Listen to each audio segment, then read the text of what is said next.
Les rumeurs mortelles s'arrosent au vin rouge, une nouvelle découpée en plusieurs épisodes de Marissa Rachel, publiée dans le journal Le Pays Gessien. 4e épisode, l'orage avant la tempête. Michel passe un coup de chiffon sur la table, tente de remettre un peu d'ordre autant autour de lui que dans sa tête. Il essaie de ne pas penser à Louise, mais elle s'incruste dans ses pensées. Doit-il en parler à la vieille Képi ? Depuis qu'ils vivent sous le même toit, elle est devenue bien plus qu'une logeuse. Une confidente, une amie, presque une seconde mère.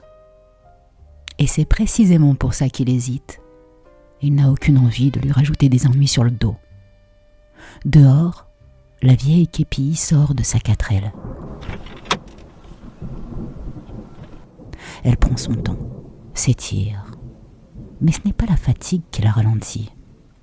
C'est ce que Hugues lui a raconté.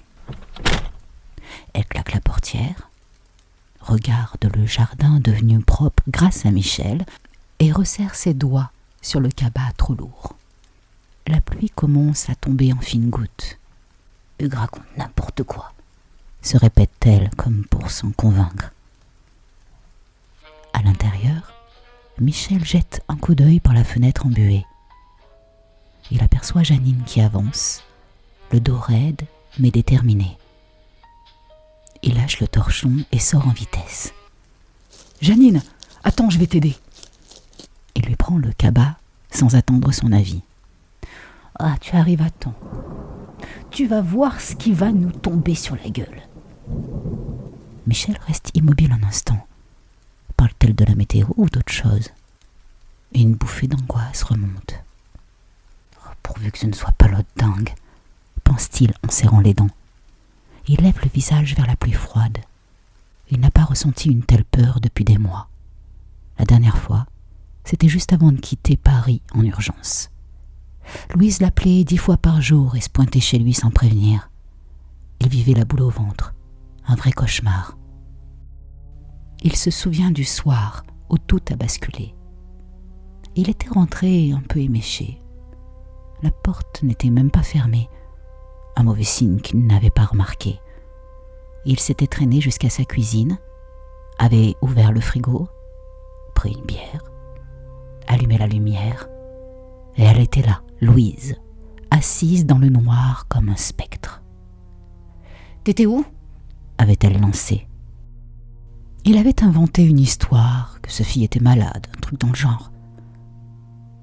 Mais Louise ne le croyait pas. Et pour cause, avec 4 grammes dans le sang, difficile d'être pertinent.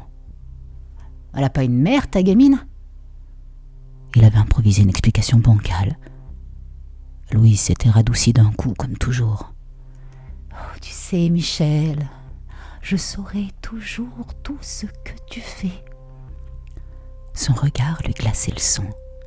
Pour éviter l'explosion, Michel avait joué le rôle du compagnon parfait, le sourire tremblant. Même à Louise, bien sûr que je ne te cache rien. Elle était rentrée chez elle, ravie, persuadée d'être aimée. Et dès le lendemain, Michel avait foutu quelques fringues dans un sac et avait pris la route. Il avait cru être enfin libre. Mais aujourd'hui, la peur revient. « Mais rentre donc, tu vas nous choper un rhume de cerveau !» dit Janine en rejoignant la maison. Michel sort de ses pensées et sourit malgré tout. Dans la cuisine, en travaux, il range les courses pendant qu'elle s'active pour préparer le repas du soir. Tous deux hésitent. Ils sentent qu'il y a un truc dans l'air, quelque chose qui leur colle aux semelles.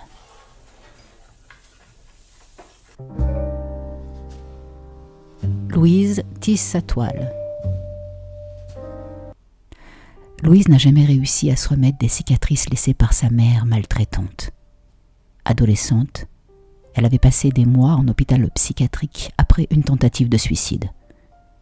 Les médicaments, les thérapies, rien n'avait changé. Elle avait seulement appris à mieux cacher la folie qui la ronge encore. Aujourd'hui, elle est prête à tout pour se venger de Michel, Elle jette un regard méprisant autour d'elle. Ce boui-boui la dégoûte. Assise dans un coin sombre de l'auberge, elle discute avec M. Gravier. Ses yeux bleus le fixent sans ciller. Elle sait exactement comment le faire parler. « J'ai parlé avec Nini. Ce Michel vous a fait du mal, hein ?» lance Gravier. « Oui, » répond-elle, essuyant une larme invisible. Gravier secoue la tête, sincèrement touché. « Vous avez porté plainte au moins ?» Une main courante, mais les flics s'en foutent des femmes comme moi. Et je n'étais même pas la seule victime. Il aurait volé de l'argent à de vieilles personnes. Oh le salaud! Dites-moi, Janine ne garde pas d'argent chez elle, j'espère. Elle lui susurre en se penchant vers lui. Gravier déglutit. Tout le monde sait qu'elle planque son bas de laine sous l'évier. Quelques bijoux dans sa piole. Il regrette aussitôt d'avoir parlé. Un court silence s'installe. Elle jette un œil à la pendule. Oh mon Dieu, faut que j'appelle mon cousin. Il doit me rejoindre. Vous aurez bien une chambre pour lui aussi, n'est-ce pas, monsieur Gravier? Il connaît toute l'histoire. Je ne quitterai pas ce village tant que je ne serai pas sûre que la vieille Képie est en sécurité. Oui, il reste des chambres. Louise se lève, salue Gravier d'un sourire en coin, puis rejoint la chambre. Elle se laisse tomber sur le lit comme une loque. Oh mon Dieu, que les gens sont cons, pense-t-elle en attrapant son téléphone. Brice ? Ouais, c'est moi. Louise ?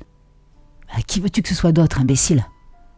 Je m'attendais pas à ton appel. Elle se redresse, caresse distraitement ses cheveux. Tu sais que tu me dois quelque chose. Je vais te rembourser et j'aurai une rentrée d'argent le mois prochain.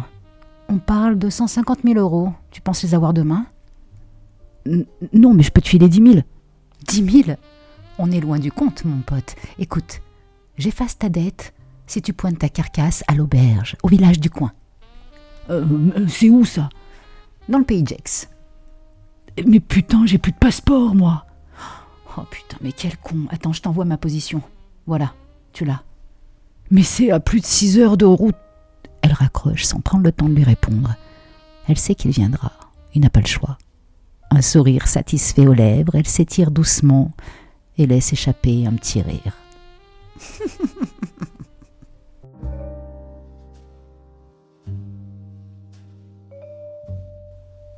J'espère que cet épisode t'a plu. N'hésite pas à liker, commenter et partager pour plus de visibilité. Et n'oublie pas de t'abonner également. Si t'as écouté jusque-là, tu m'as marqué en commentaire « Waouh, super !» Tu marques juste ça, ça voudra dire que t'as écouté jusqu'ici. Sinon, ça voudrait dire que t'as pas écouté jusqu'ici. Voilà. Bon, allez, je te laisse.